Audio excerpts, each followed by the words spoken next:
Welcome to this course on TensorFlow. In this tutorial, I would like to give you an idea about TensorFlow. So, TensorFlow is by Google. It is Google's artificial intelligence engine.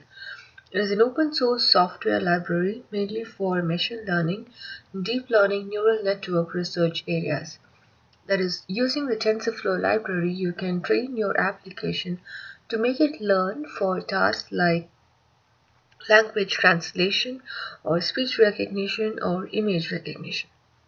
So you can think of TensorFlow as one way to activate your own neural network models that you develop on its training phase and also on its execution phase.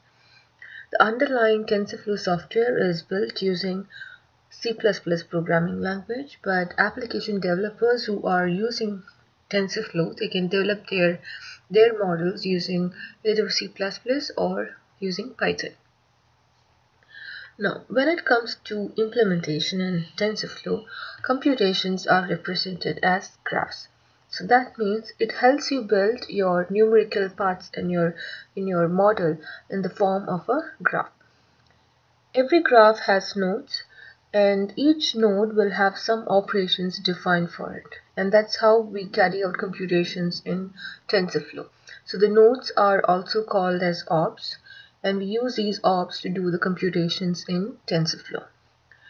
TensorFlow does computations using tensors. So in TensorFlow, computations are done by tensors, which are multidimensional arrays or list of values, and are considered to be the basic unit of data that we handle in TensorFlow. So in ops or in nodes, we'll be having tensors, and it is these tensors which will be carrying out all the computations in TensorFlow. Alright, so let me take you through a couple of applications which were developed using TensorFlow. The ones that I've listed down here, I've just listed down very few number of them, and these are all Google's product, and all of them were developed using TensorFlow. So the RAnkBrain project, it belongs to the information retrieval domain. So in this project, they use artificial intelligence to filter out results as in when we search in google.com.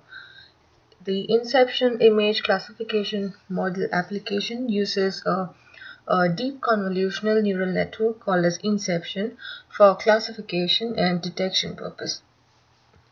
The Smart Reply application is to do with auto email response generation. Massively multitask neural network for drug discovery uses a deep neural network to identify promising drug candidates.